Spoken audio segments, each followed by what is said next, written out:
तो hello students.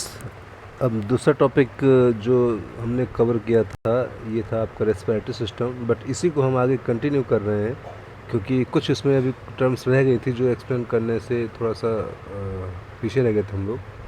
तो discuss करते हैं रेस्पिरेटरी सिस्टम। कल मैंने बताया ही था कि रेस्पिरेटरी सिस्टम में कौन कौन सी मेन ऑर्गन आते हैं, इसका फंक्शंस क्या होता है और किस किस तरीके से इसका डिवाइड होता है।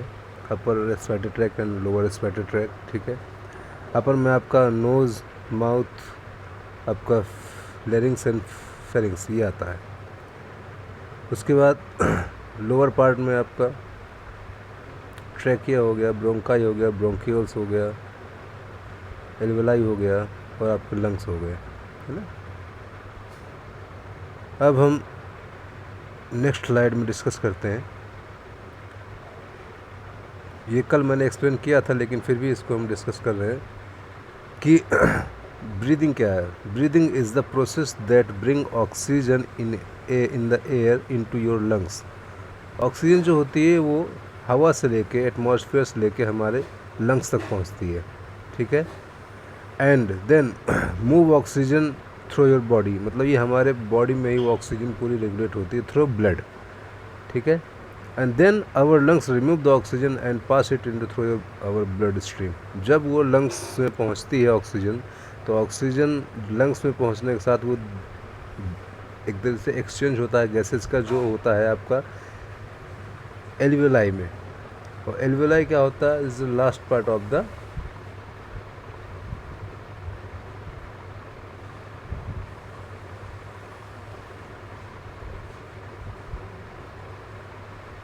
ठीक है। ये आपका ब्रोंकाई हो गया, ये ब्रोंकियल्स हो गए, ठीक है। ये आपका एल्वियोलाई हो गया है, ये और ये। और इनमें ही चारों तरफ कैपिलरी होती हैं जो कि ऑक्सीजन को CO2 में एक्सचेंज कर देती हैं। तो इस तरीके से इसमें प्रोसेस होती है। तो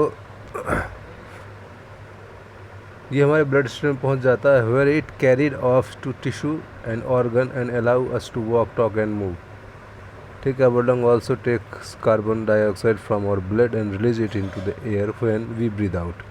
जैसे ही हम सांस बाहर करते हैं तो ये कार्बन डाइऑक्साइड को बाहर निकाल देती है। और बहुत सारा वेस्ट मटेरियल होता है जो निकलता है थ्रू स्पूटम हो गया है आपका, जो भी कुछ लंग्स से, मतलब जो हमारा एयरवे पैसेज होता है उसमें बहुत सारा म्यूकस चिपक जाता है, ठीक है। तो उसमें जो सिलिया होते हैं एयरवे में, वो ब्रोंकस, उसमें ब्रोंकाई में, तो वो उसको मूव आउट कर देते हैं। हम डिस्कस करते हैं कि साइनस क्या होता है। Sinus is a hollow space, ठीक है। साइनस से अगर हम डायग्राम में देखेंगे तो एक नेसल कैविटी होती है, तो नेसल कैविटी यहाँ पर आपको ये पार्ट भी यहाँ पर होता है साइनस, ठीक है। तो साइनस क्या करता है, एक तरीके से एक होलो स्पेस होता है, ठीक है। हमारे हेड के पास एक बोन होती है, ठीक है। उसकी थोड़ा सा एक स्मॉल ओपनिंग होती है जो नसल कैविटी से कनेक्ट होती है। और ये क्या करता है, एक हमारे एक तो टेम्परेचर को मेंटेन करता है, प्लस एक ह्यूमिडिटी छोड़ता है एयर पे। जब हम कोई सांस लेते हैं तो एक एयर में थोड़ा सा मॉइस्चर क्रिएट होता है, और वो क्या करता है, एक तरीके से हमारी जब ऑक्सीजन जाता है अंदर तो ईजिली चला जाता है और उसको एक्सचेंज करने में बहुत हेल्प करता है ना। और उसके बाद है हम नेसल कैविटी को देखते हैं कि नेसल, या फिर हम देखते हैं, अगर हम एग्जांपल लेते हैं, कल मैंने बताया भी था कि अगर हम अपने हाथ को सामने, मुंह के फेस में सामने रखेंगे और हवा को ब्रीद आउट करेंगे तो हल्का सा नमी सी आ जाती है ना। तो ये वर्क होता है साइनस का। अब बात करते हैं नेसल कैविटी क्या होती है। ओके, तो नेसल कैविटी एक नोज़ है, is the best entrance of outside air into your respiratory system. That hair जो होते हैं नाक में छोटे छोटे बाल होते हैं जो क्या करते हैं, कुछ एयर में जो कुछ पार्टिकल्स होते हैं उनको अंदर जाने से रोकती है। तो एक नेसल कैविटी इस तरीके से एक क्लीनर का काम करती है और क्लीनिंग सिस्टम का काम करती है, ठीक है। तो जो भी कुछ ऐसा होता है वो चिपक जाता है वहीं पे ही और वो मूव आउट हो जाता है, हमारी वो वेस्ट मटेरियल जो होता है वो मूव आउट हो जाएगा। तो इस तरीके से नेसल कैविटी होती है। उसके बाद बात करते हैं कि ओरल कैविटी क्या होती है? ओरल कैविटी अगर हमारी नाक अगर टेम्प्रेरी अगर ब्लॉक हो रहा है, जो नाक का जो नेसल पैसेज है वो प्रॉपरली अगर ब्लॉक हो गया है कुछ टाइम के लिए, तो हम माउथ से ब्रीदिंग करना शुरू कर देते हैं, तो उसको हम बोल देते हैं oral cavity.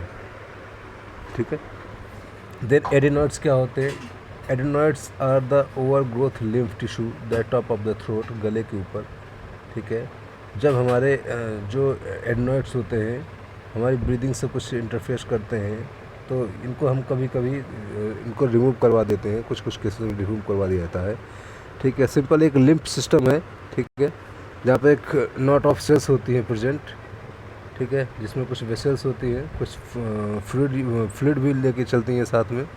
And this system helps your body resist infection by filtering out foreign matter. Simple है, हमारे बॉडी को एक तरीके से ये एक फाइट करता है इन्फेक्शन से और बचाता है हमको। ठीक है। इस तरीके से ये हमारे लिए इम्पोर्टेंट है। देन आते हैं आपका टॉन्सिल्स। टॉन्सिल्स क्या है? टॉन्सिल्स सबको जानते हैं, मोस्टली कॉमन हो गया है, क्योंकि टॉन्सिल्स में जो गले में आपका कान के नीचे टॉन्सिल्स स्वेलिंग आ जाती है ना, तो ये एक तरीके से फेरिंग्स का जो वॉल में होता है ना, उसके वॉल के पास में होते हैं लिम्फ नोड्स।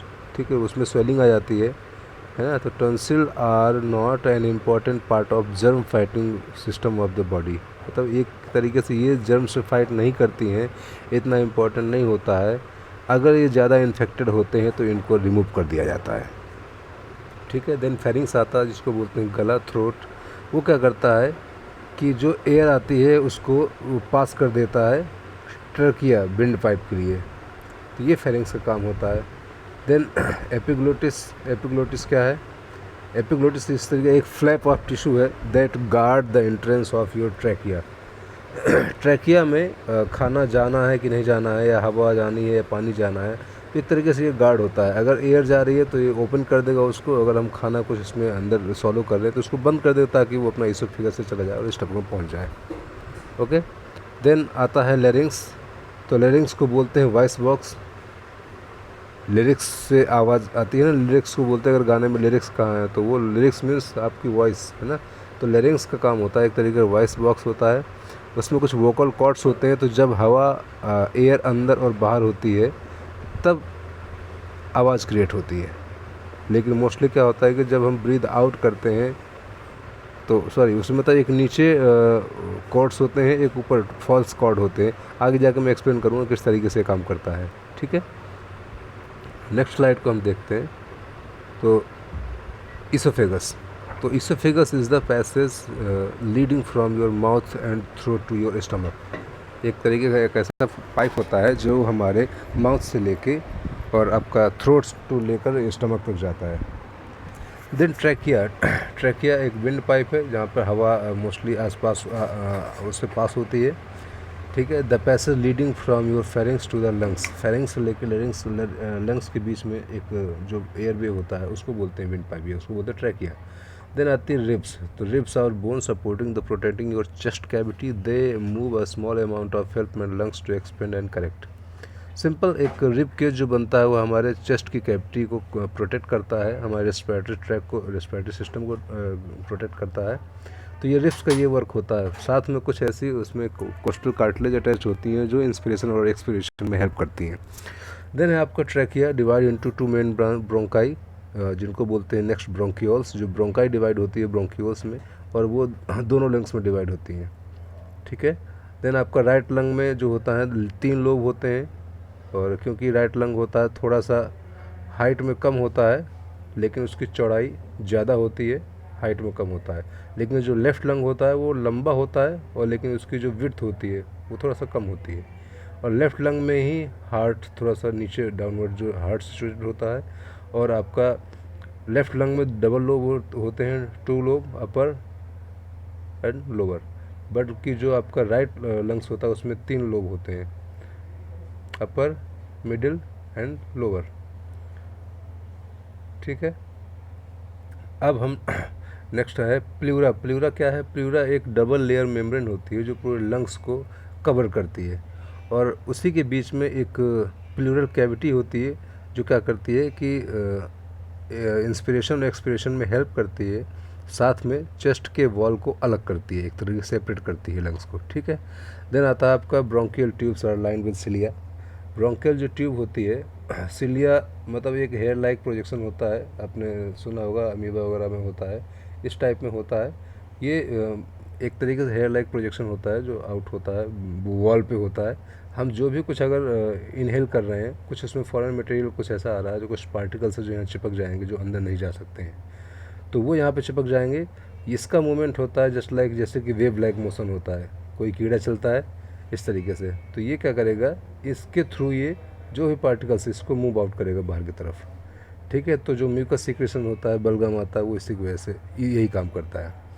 नेक्स्ट हम बात करें diaphragm. Diaphragm is a strong wall of muscles that separate your chest cavity from your abdominal cavity. Diaphragm होता है जो एक तरीके से एक नीचे की जो एब्डोमिनल कैविटी होती है और ऊपर की चेस्ट कैविटी होती है, दोनों को सेपरेट करता है। और डायफ्राम एक तरीके की मसल्स हैं जो हमारे एक्सपिरेशन इंस्पिरेशन में हेल्प करती हैं, एक्सपेंड करने में। साथ में हम अगर कुछ अगर मूव आउट कर रहे हैं या खांस रहे हैं या कुछ भी हम वोमिटिंग कर रहे हैं, तो उसमें भी डायफ्राम मसल्स ही हेल्प करती हैं। साथ में ये और हेल्प करते हैं, जैसे किसी को कॉन्स्टिपेशन या प्रॉब्लम है फ्रेश होने में, तो उस वक्त भी प्रेशर जो लगता है वो डायफ्राम की वजह से ही होता है, ओके। देन है कि the smallest section of the bronchi are called bronchioles, बता दिया था मैंने। सो बट इसके आगे, ब्रोंकियोल्स के आगे भी एक एल्वियोलाई होती है, ठीक है। एल्वियोलाई जो सबसे लास्ट पार्ट होता है, जहाँ पर एल्वियोलाई एक तरीके का एयर सैक है जहाँ पर हवा होती है, ठीक है। और वहीं पे ही गैसेज एक्सचेंज होता है जो कि ऑक्सीजन से लेके कार्बन डाइऑक्साइड में बैक होती है, ठीक है। अब एल्वियोलाई को बता ही दिया है कि किस तरीके से ये काम करती है। एल्वियोलाई में क्या होता है कि एल्वियोलाई के जैसे ये आपका एल्वियोलाई हो गया, ठीक है। इसके चारों तरफ से कैपिलरी होती है, ठीक है। कैपिलरी को हम अगर दूसरे कलर से कर सकते हैं तो ब्लू से करते हैं मोस्टली। तो कैपिलरी होती है, कैपिलरी क्या करती है, इसको कवर करती हैं, जिसमें कि ब्लड फ्लो होता है और यहीं पे ही आपका गैस का एक्सचेंज होता है। O2 इन होगी और CO2 आपकी आउट हो जाएगी, है ना। तो इस तरीके से आपका ये एल्वियोलाई काम करता है। नेक्स्ट है muscles of respiration. Respiration muscles कौन कौन से काम करती हैं, तो एक तरीके से मसल रेस्पिरेशन किस तरीके से होता है, the muscles of respiration are those muscles that contribute to inhalation and exhalation. In means सांस लिए अंदर, एक्सहेलेशन में सांस बाहर कर दी हमने, by adding the expansion and contraction of thoracic cavity. Expansion होता है चेस्ट का एंड कॉन्ट्रैक्शन होता है थोरेसिक कैविटी का, है ना।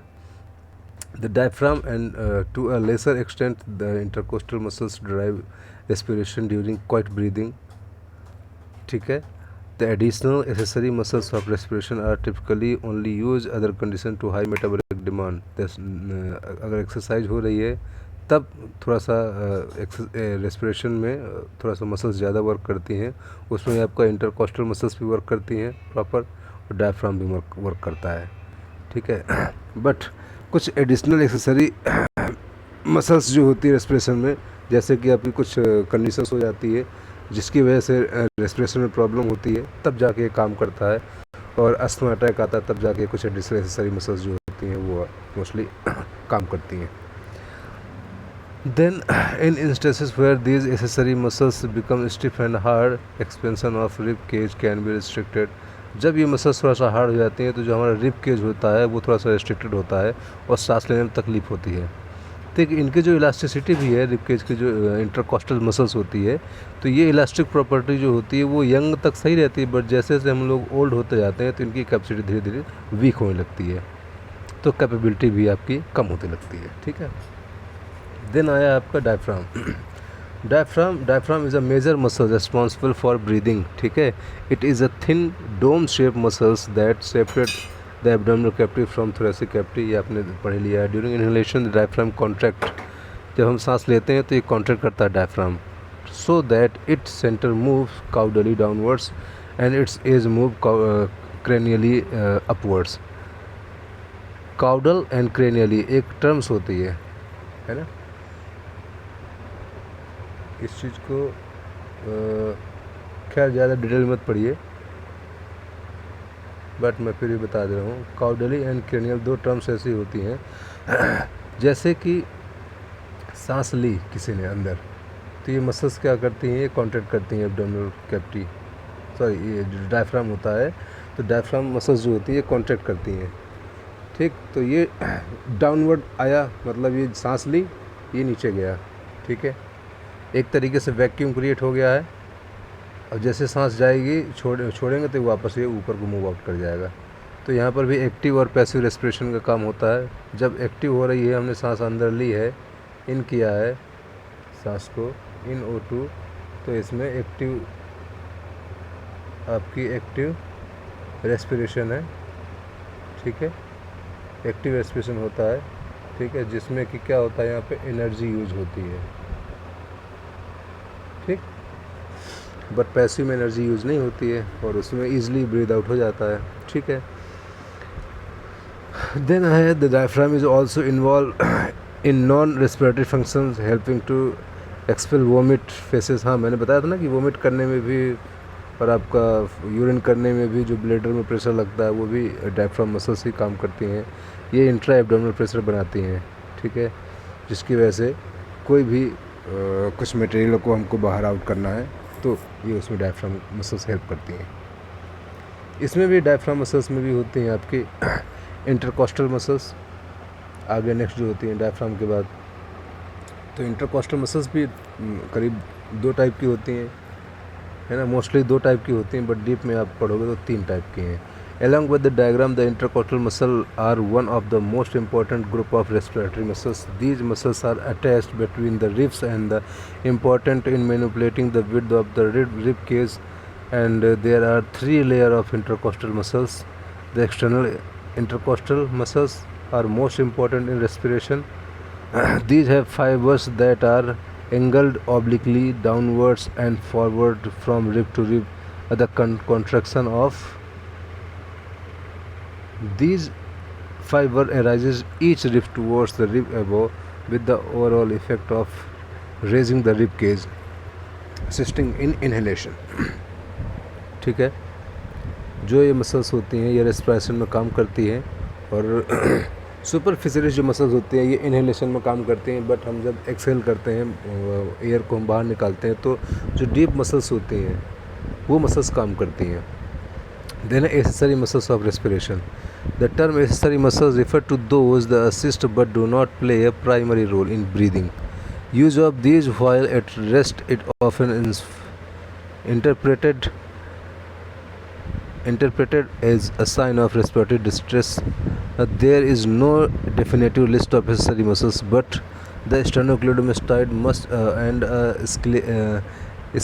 scalens anterior, middle and posterior जो फाइबर होते हैं and typically included as the assist in elevating the rib cage. मतलब ये मसल्स होती हैं जो एलिवेट करते हैं, उठाते हैं थोड़ा सा रिब केज को। and the involvement of these muscles seems to depend on the degree of respiratory effort. During quiet breathing, the scalens are consistently physically active, while the sternocleidomastoid are quiet.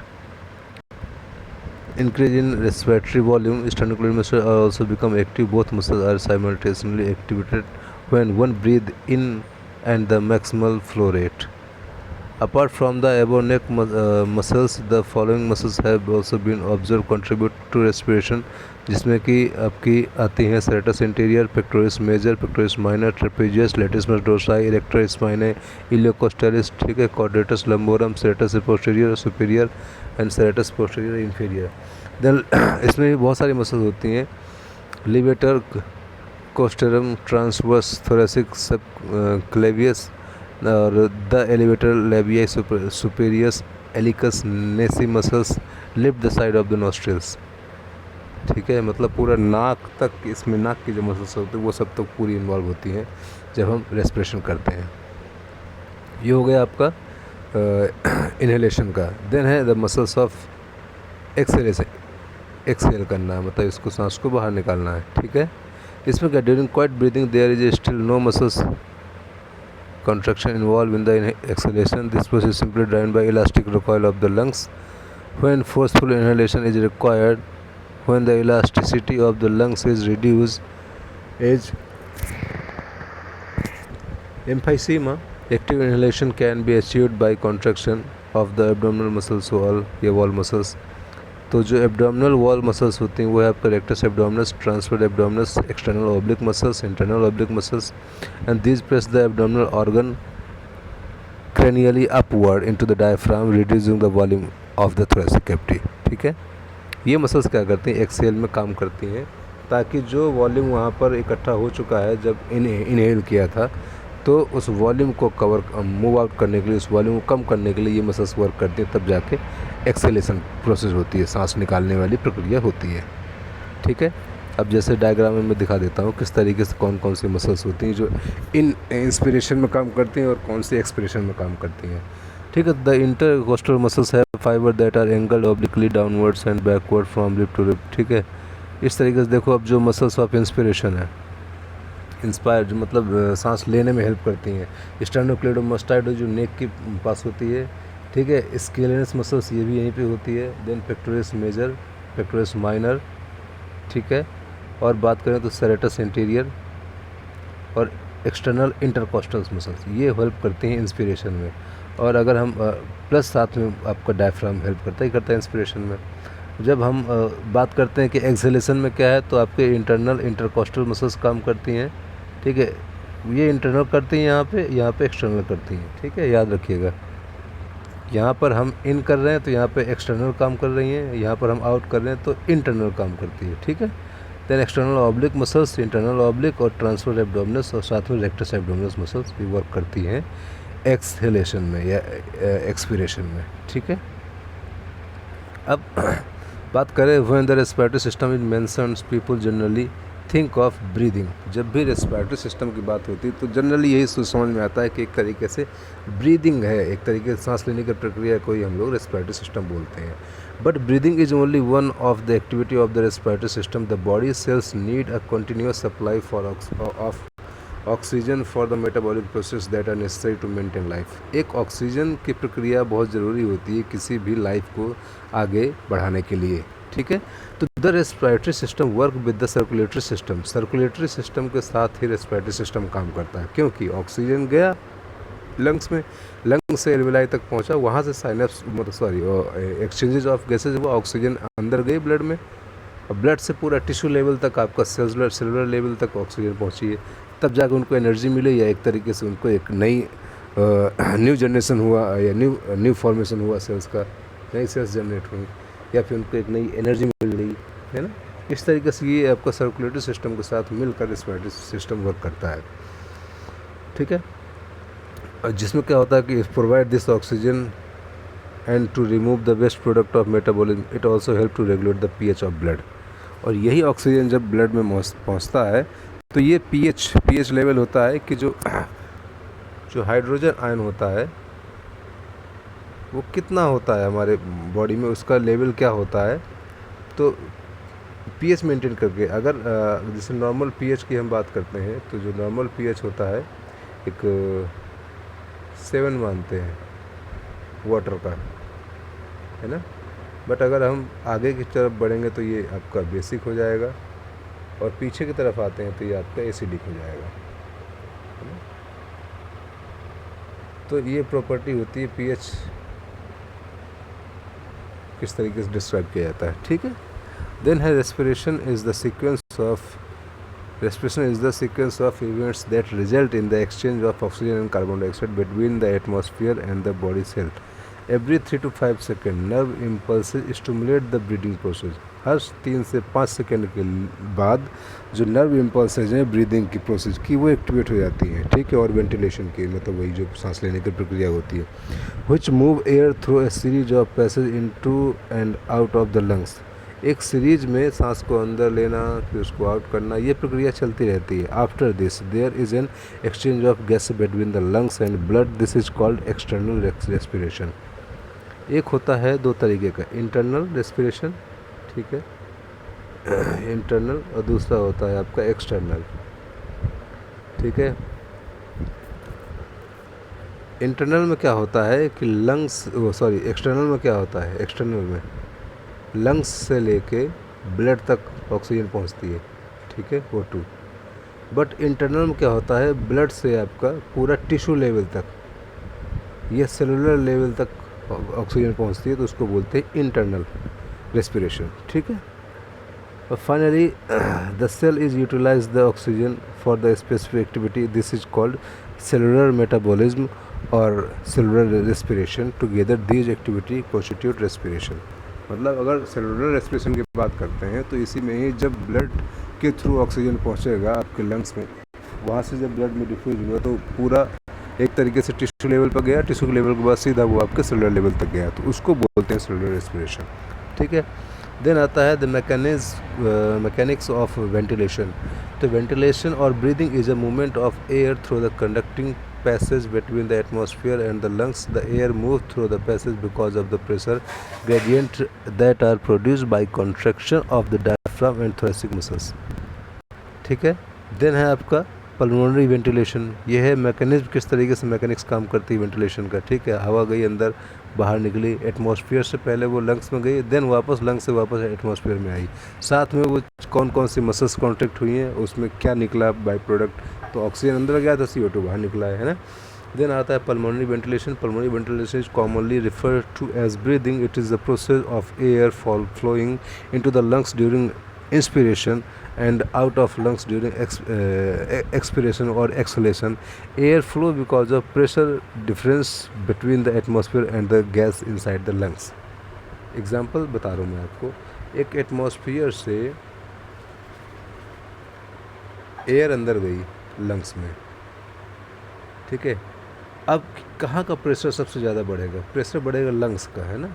Lungs में pressure बढ़ेगा और इसमें जब pressure बढ़ेगा तो automatic muscles जो हैं hold करके रखेंगे, लेकिन कुछ टाइम के बाद एक प्रोसेस होती है ना कि मतलब इसको मूव आउट करना पड़ेगा इस प्रेशर को। तो जब लंग्स में प्रेशर बढ़ता है तो ये मूव आउट कर देता है बाहर, ठीक है। तो लंग्स की जो कैपेसिटी है वही पल्मोनरी वेंटिलेशन किस तरीके से होता है, ठीक है। तो यहाँ पर ही गैस का एक्सचेंज होता है और जो अंदर एटमॉस्फेयर प्रेशर और बाहर का प्रेशर और जो अंदर का लंग्स का प्रेशर है, तो उसमें देखते हैं प्रेशर किसका ज़्यादा है। तो प्रेशर क्योंकि जगह कम है लंग्स में, एटमॉस्फेयर में जगह ज़्यादा, वहाँ प्रेशर इतना ज़्यादा नहीं बनेगा, लेकिन प्रेशर अंदर बन रहा है क्योंकि अंदर सांस ली गई है, वहाँ पर एरिया बहुत कम है, तो वो मूव आउट करती है मसल्स। तो इसको बोलते हैं आपको पल्मोनरी वेंटिलेशन, ठीक। Then air like other gases flow from a region with higher pressure to a region with lower pressure. Muscular breathing movement and recoil of elastic tissue create the changes in pressure that result in ventilation. Pulmonary ventilation involve the 3 different pressure. जो pulmonary ventilation है, एक तो atmospheric pressure हो गया है, sorry मैंने अभी explain कर दिया किस तरीके से एटमॉस्फेयर के हिसाब से क्या प्रेशर बढ़ेगा। दूसरा आपका इंट्रा एल्वियोलर, ठीक है, या इंट्रा पल्मोनरी प्रेशर। जो एल्वियोलाई होती हैं उसमें भी तो एयर गई है, अब उसमें भी प्रेशर बढ़ेगा, है ना। तो उस प्रेशर को कम करने के लिए भी एक्सपिरेशन की ज़रूरत पड़ेगी। और तीसरा होता है आपका इंट्रा प्लूरल प्रेशर। ये लंग्स है, लंग्स के ऊपर से डबल लेयर्ड होती है ये प्लूरल कैविटी, ठीक है, 1+2। अब इस दोनों लेयर के अंदर भी एक प्लूरल कैविटी होती है, ठीक है, जहाँ पर एक लुब्रिकेंट होता है जो इनको क्या करती है, चेस्ट की वॉल को प्लस इनके मूवमेंट को मेंटेन करता है, ठीक है। तो बात कर रहे थे कि जो एटमॉस्फेयर प्रेशर है is the pressure of the air outside of the body. मैंने ये सब चीज़ें बता दी हैं, ठीक है। इंस्पिरेशन में भी क्या है, किस तरीके से हमारी मसल्स वर्क करती हैं, ठीक है, और क्या क्या कौन कौन से मसल्स होते हैं। इसमें क्या है, जो आपका वॉल्यूम है, जहाँ पर जो अमाउंट ऑफ द एयर है वो ज़्यादा जाती है कम जाती है, किस में हम ज़्यादा होल्ड रख सकते हैं, ठीक है। इंस्पिरेशन और प्लस एक्सपिरेशन, ठीक है, इनको एक्सप्लेन कर चुके हैं हम पहले। अब है आपका रेस्पिरेटरी वॉल्यूम भी, कि मैंने बता दिया है कि एक नॉर्मल होता है 12 से 15 ब्रीथ पर मिनट, एक नॉर्मल मैन की एक कैपेसिटी मानी जाती है, ठीक है, एक्सपिरेशन उसके ब्रीदिंग की। बट ऐसे ही चाइल्ड में तो ज़्यादा होती है, up to 40 breath per minute होती है, ठीक है। अब जो एक इंस्ट्रूमेंट यूज होता है स्पायरोमीटर बोलते हैं, जो कि क्या करता है कि हवा के प्रेशर को नापता है ना। तो एक क्वेश्चंस भी आता है, which instrument is measure which instrument use for measurement of air pressure. तो इसमें एक स्पायरोमीटर होता है और इस प्रोसेस को बोलते हैं स्पायरोमेट्री। ठीक है। अब रेस्पिरेटरी कैविटी या pulmonary cavity is the sum of two or more volume. जो रेस्पिरेटरी कैविटी है या पल्मोनरी कैविटी है, it is the sum of two or more volume. ठीक है। दो से ज़्यादा, जो दो बार में जो ज़्यादा वॉल्यूम इकट्ठा कर सकते हैं, या उसमें जो इंस्पिरेशन और एक्सपिरेशन में जो वॉल्यूम एयर का निकलता है, ब्रीद आउट होता है, उसको हम डबल कर लेंगे तो वो कैपेसिटी होती है रेस्पिरेटरी की या पल्मोनरी कैपेसिटी होती है। ठीक है। इसमें भी factors such as age, sex, body build and physical conditions have an influence of lungs volume and capacities. Lungs usually reach their maximum capacity in early adulthood and decline with age. जैसे जैसे हमारी as बढ़ती जाती है, इसकी capacity धीरे धीरे कम होती जाती है। अब हम बात कर रहे हैं कि कंडक्टिंग पैसेज क्या है। कंडक्टिंग पैसेज में भी अपर रेस्पिरेटरी ट्रैक में आपका नेसल आ गया, फेरिंग्स आ गया, लैरिंग्स आ गया, माउथ आ गया, है ना। अब लोअर रेस्पिरेटरी ट्रैक में भी आपका ट्रैकिया, देन आपका ब्रोंकाई, देन ब्रोंकियोल्स, देन आपका एल्विलाई, देन लंग्स, है ना। इस तरीके से इनकी कंडक्टिंग पैसेज इस तरीके से काम करता है। तो the respiratory conducting passage are divided into upper respiratory और लोअर रेस्पिरेटरी। मैंने बता दिया किस किस तरीके से होती हैं। ठीक है। फिर भी the upper respiratory tract include nose, pharynx, larynx, mouth. The lower respiratory tract consist trachea, bronchial tree, lungs. These tract open to outside and are lined with mucous membrane. In some region the membrane has hair and that help filter the air. मतलब सीलिया जो structure में होते हैं, mucus membrane में होते हैं, जो उसमें जो म्यूकस चिपका होता है उसको बाहर निकालते हैं, है ना। तो इस तरीके से ये जो विंड पाइप होता है हमारा, इस तरीके से हेल्प करता है किसी भी फॉरेन मटेरियल को जो जा रहा होता है लंग्स में हार्मफुल पहुँचाने, उनको आउट कर देता है। ठीक है। देन इसमें क्या है, the click menu items listed below to learn more about the component of the including conducting passage. Okay. Then हम बात करते हैं नोज़ और नसल कैविटी की, या फिर पैरानेसल साइनस। ठीक है। नोज़ और नसल कैविटी पढ़ चुके हैं किस तरीके का, एक तरीके से बोन होती है या एक कार्टिलेज होती है, जिसमें two small bones and the extension of the maxilla from bridge of the nose which is a bony portion. The remainder of the framework is cartilage। ठीक है। and is the flexible portion। ठीक है। अब हम बात करते हैं कि जो नोज़ एंड नेसल कैविटी है, ठीक है, उसमें क्या क्या चीज़ें इंक्लूड होती हैं। तो हम देख लेते हैं। नेसल कैविटी और नोज़ में आपका फ्रंटल साइनस, मिडिल नेसल कोंका, देन इंफीरियर नेसल कोंका, देन एक्सटर्नल आपका एराइजेस है, देन नेसल कोंका, देन स्फेनॉइड साइनस है, इंटरनल साइनस है, और आपका नेसोफेरिंग्स है। ठीक है। अब हम बात करते हैं कि air enter the nasal cavity from outside through two opening, nostril and external nares. ठीक है। एक तरीके से जो ये नाक होती है ना, तो यहाँ से एयर इंटर करती है। ठीक है। कुछ हेयर होते हैं जो कुछ पार्टिकल्स को ट्रैप कर लेते हैं, जो अंदर नहीं जाने देते हैं। ठीक है। देन है आपका पैरानेसल साइनस।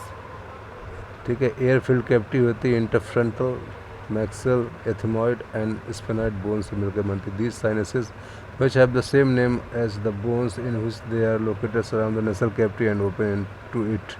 ठीक है। they function to reduce the weight of the skull। Weight के स्कल को थोड़ा रिड्यूस करने में हेल्प करती है पैरानेसल साइनस, क्योंकि एक तरीके से होल होता है, होलो कैविटी होती है। Okay. And then to produce mucus and to influence voice quality by acting the resonating chamber. कुछ लोग नाक से भी गाना गाते हैं ना, इस तरीके से भी पैरानेसल साइनसेस भी हेल्प करते हैं आपके वॉइस को इम्प्रूव करने में। देन आपके आता है pharynx. Okay. Pharynx commonly called throat. ठीक है। इसके भी एक तरीके is a passage way that extend from base of the skull to the level of 6th cervical vertebra तक होती है। It serves both respiratory and digestive system by receiving air from the nasal cavity and air food water from the oral cavity। Inferiorly it open its larynx and esophagus। Pharynx ही होता है, क्या करता है कि एक तरीके से नेसल से भी जुड़ा होता है और माउथ से भी जुड़ा होता है। ठीक है। ये नोज़ और आपका ये माउथ, इन दोनों से जुड़ा होता है। ठीक है। अब यही एक तरीके से फ़िल्टर आउट करता है कि भाई कौन सा खाना अंदर जाना चाहिए, कौन सा मतलब पानी अंदर जाना चाहिए या फिर कहाँ जाना चाहिए, एयरवे में जाना चाहिए मतलब लंग्स में जाना चाहिए या फिर सीधा इसोफेगस से स्टमक तक जाए, तो यही डिसाइड करता है। ठीक है, तो फेरिंक्स के भी 3 पार्ट होते हैं। ठीक है, मोस्टली फेरिंक्स 3 पार्ट में डिवाइड किया जाता है। पहला नासोफेरिंक्स जो नाक से लेके फेरिंक्स तक जुड़ता है, ओरोफेरिंक्स जो माउथ से लेके फेरिंक्स तक जुड़ता है, देन आपका लेरिंगोफेरिंक्स जो आपका जो वॉइस साउंड बॉक्स होता है ना, लिरिक्स से वही है, तो वही है लेरिंगो फेरिक्स। ठीक है, तो अब इसके बारे में पढ़ते हैं। तो ये देखिए 3 टाइप के आपके फेरिंग्स होते हैं, नेसोफेरिंग्स, ओरोफेरिंग्स और लेरिंगो फेरिंग्स। ठीक है, ये आपका जो नोज़ वाला पार्ट है ये नेसोफेरिंग्स हो गया, ये माउथ वाला जो पार्ट है ये ओरोफेरिंग्स हो गया, और जहाँ पर ये साउंड बॉक्स होता है वो आपका आगे मिलता है आगे फेरिंग्स से जाके, तो ये लेरिंगो फेरिंग्स हो जाता है। ठीक है, अब हम डिस्कस करते हैं the nasopharynx is the portion of the pharynx that is posterior to the nasal cavity. ठीक है, नेसल कैविटी के पोस्टीरियर साइड में होता है कौन सा, nasopharynx, and it extend inferiorly to the uvula. Uvula होता है एक तरीके से जैसे ये जीभ है। ठीक है, जीभ के भी ऊपर ऐसे मुँह खुला, ऐसे मुँह खुला किसी का, यहाँ बीच में पीछे एक तार सी होती है ना, लंबा लटका होता है, उसको बोलते हैं उबला। ठीक है, तो वहाँ तक ये नेसोफेरिंग्स जाता है। ठीक है, द ओरोफेरिंग्स होता है it the portion of the pharynx that posterior to the oral cavity. Oral cavity के बैक साइड होता है ये आपका जो नेसोफेरिंग्स है, ये नेसल कैविटी के बैक साइड होता है या फिर posterior to the oral cavity. The most inferior portion of the pharynx is laryngopharynx that extend from hyoid bone down to the lower margin of the larynx. ठीक है, hyoid bone से लेके आपका larynx तक जाता है, ये होता है आपका लेरिंगोफेरिंग्स। ठीक है, देन है the upper part of the pharynx जिसको बोलते हैं throat, let's only air pass through. ठीक है, अब जो अपर पार्ट होता है फेरिंग्स का वो सिर्फ और सिर्फ हवा को ही पास कर सकता है, बस जो उसका लोअर पार्ट होता है, लोअर पार्ट से आपका खाना भी जाएगा, फ्लूइड भी जाएगा, एयर भी जाएगी, है ना, उनको सबको परमिशन देता है lower part of the pharynx. ठीक है, देन हम pharyngeal, palatine and lingual tonsils इनकी बात करते हैं, तो ये भी फेरिंग्स में सिचुएटेड होते हैं।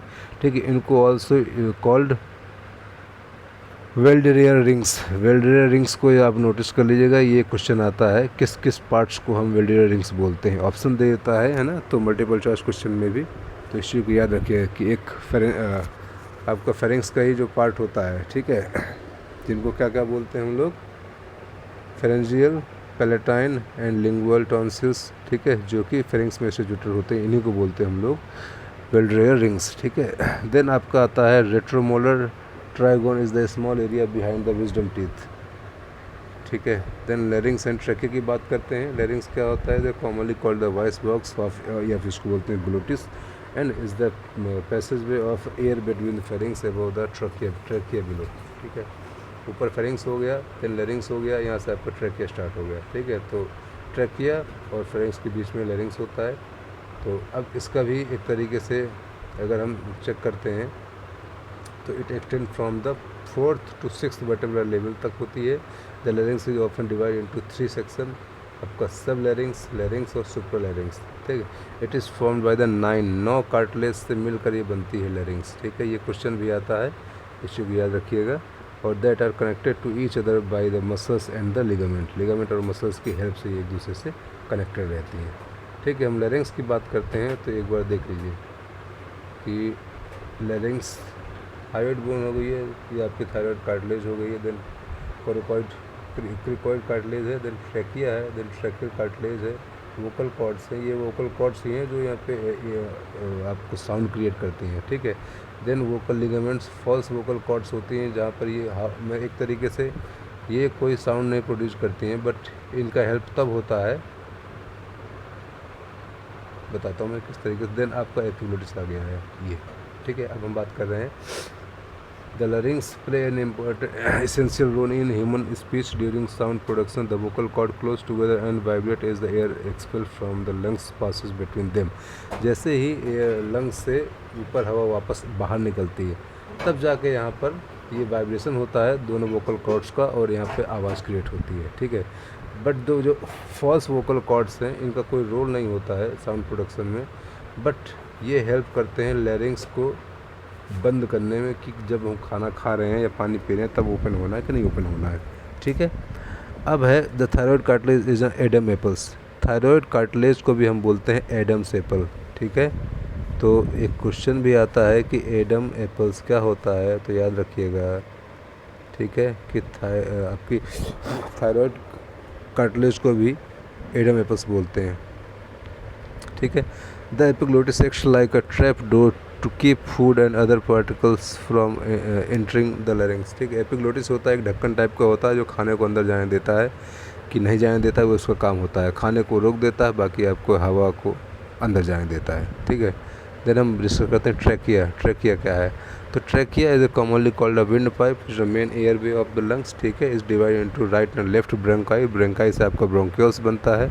ठीक है, और ये भी कौन से लेवल से, 5th थोरेसिक वर्टेब्रा लेवल से ये आपका स्टार्ट होता है, और आपका channelling air to the right to the left, और लेफ्ट और राइट में डिवाइड हो जाता है। ठीक है, वो ब्रोंकाई से ब्रोंकियोल से आपका एल्वेलाई से आपका कैपिलरी उसी में अंदर है। उसके बाद आपका प्लूरल कैविटी आ गई, वहीं पे आपका एक्सचेंजेस ऑफ गैसेज हुआ है ना। Then hyaline cartilage is the tracheal wall provide support to keep the trachea and collapsing. ठीक है, जो हाइलैंड कार्टिलेज होती है एक तरीके से उनको सिकुड़ने से रोकती हैं, और यही एक ट्रकिया को बिल्कुल एक्सटेंड किया रखती है। ठीक है, बट उसी के जस्ट पोस्टीरियर साइड में एक soft tissue allowed to expansion of the oesophagus. Oesophagus जो होता है जिसमें से खाना जाता है, फूड पाइप होता है, उसको एक्सपेंस करती हैं जो पोस्टीरियर सॉफ्ट टिश्यू होते हैं। ठीक है, which material posterior to the trachea, just trachea के पोस्टीरियर साइड में होते हैं। देन है the mucus membrane that lines trachea is ciliated pseudo stratified columnar epithelium similar to that in the nasals cavity and nasopharynx। goblet cells produce mucus। goblet cells जो होती है mucus को produce करती हैं। ठीक है, that traps airborne particles with microorganisms and the cilia जो होते हैं वो उसको रोक लेती हैं और इसको बाहर mucus को बाहर निकाल देती हैं। ठीक है, देन आपका ब्रोंकाई या ब्रोंकियल ट्री और लंग्स या ब्रोंकाई या ब्रोंकियल ट्री, इसके बारे में डिस्कस करते हैं। ठीक है, तो इन द मीडियस्टेनम, ठीक है, at the level of 5th thoracic vertebra the bronchi divides into right and left primary bronchi. ठीक है, एक मीडियस्टेनम होता है, लंग्स हो गया, ठीक है, यहाँ हार्ट हो गया, मीडियस्टेनम हो गया, जो क्या करता है इन दोनों को अलग करता है, लेफ्ट और राइट को। ठीक है, कुछ कार्टिलेज हैं जो म्यूकस मेम्ब्रेन भी हैं of primary bronchi are similar to the, जैसे ट्रैकिया काम करता है इस तरीके से वो भी काम करती हैं। ठीक है, इनका सिंपल एक तरीके से इनकी जो प्रॉपर्टी स्मूथ होती हैं। ठीक है, और इलास्टिक कॉल प्रॉपर्टी होती है इनकी। ठीक है, इसमें जो एल्वेलाई होती हैं उनमें एक डक्ट होती है, उसमें सैक होता है जहाँ पे एयर भरी होती है, जो कि डिफ्यूज करती है ऑक्सीजन से CO2 में और ब्लड वेसल से मिक्स कर देती है, वहाँ से फिर वापस मूव आउट हो जाता है एयर वे के थ्रू, कहाँ से, मुंह से बाहर। अब बात करते हैं ब्रोंकाई ब्रोंकियल ट्री और नेसल्स की, जिसमें आपका डायग्राम देख लीजिए। ये लैरिंग्स से आपका प्राइमरी ब्रोंकाई है, सेकेंडरी ब्रोंकाई है, टर्शियरी ब्रोंकाई है। ठीक है, ये लेवल है 1 2 3 जो ब्रांच आगे खुलती गई है ना। देन ब्रोंकियोल्स है, उसके बाद आपका कार्डियक नोच। ठीक है, ये आपका मीडियस्टेनम हो जाएगा। पल्मोनरी, इसी में आपके pulmonary artery pulmonary vein supply करेंगी, जो वेंस होंगी उसमें आपका डीऑक्सीजनेटेड ब्लड होता है और पल्मोनरी आर्टरी में ऑक्सीजनेटेड ब्लड होता है। ठीक है, तो CO2 आपका आ जाएगा पल्मोनरी वेन से और ऑक्सीजन पहुंच जाएगा आपका पल्मोनरी आर्टरी में। ठीक है, देन आपका एल्वेओलर डक्ट या एल्वेलाई किस तरीके से होती है, ये किस तरीके से काम करती है, ये बता ही दिया गया है। अब लंग्स की बात करते हैं तो लंग्स, 2 लंग्स होते हैं। ठीक है, लंग्स का भी एक बहुत बड़ा क्वेश्चन आ सकता है, फेफड़े होते हैं क्या हैं, तो lungs which contains all the component of the bronchial tree beyond the primary bronchi occupy most of the space in the thoracic cavity. The lungs are soft and spongy होते हैं because they have the mostly air spaces surrounded the alveolar cells and elastic connective tissue और they are separated from each other by the mediastinum which contain the heart. ठीक है, बस ये last है रह गया है, तो इसको डिस्कस कर देंगे कि लंग्स किस तरीके से और आगे इसके डिस्क्राइब में लिख सकते हैं, मतलब डिस्क्राइब कर सकते हैं इसको और ज़्यादा बड़े लेवल पे। ठीक है। The only point of the attachment for each lung is at the hilum से, ठीक है। और root on the middle side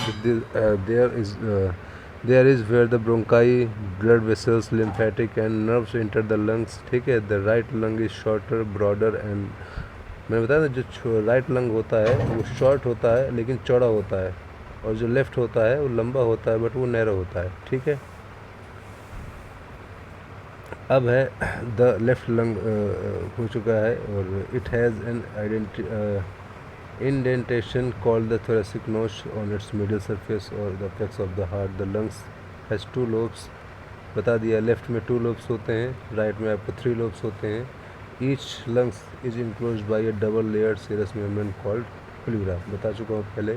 उसमें भी आपका 2 तरीके का होता है प्लूरा। पहला होता है आपका VISCERAL विसरल प्लूरा, और दूसरा होता है आपका पैराइटल PRIA, ठीक है। ये 2 तरीके की लेयर होती हैं जो कि प्लूरल कैविटी बीच में होती है, जो इनको क्या करती है, एक तरीके से एक फ्लूइड होता है जो मतलब इन दोनों को सेपरेट लुब्रिकेंट प्रोवाइड कराता है, ठीक है। और एक तरीके जो फ्रिक्शन होता है इसमें एक दूसरे से मतलब आसानी से चिपके रहें और इसमें कोई दिक्कत ना हो, आसानी से ब्रीदिंग हो जाए, इस तरीके से ये हेल्प करती है प्लूरा, है ना। तो ये आपका चैप्टर क्लियर हो गया है, और नेक्स्ट टॉपिक से जल्दी मिलेंगे। सब्सक्राइब कर लीजिए चैनल को और बने रहिए साथ में।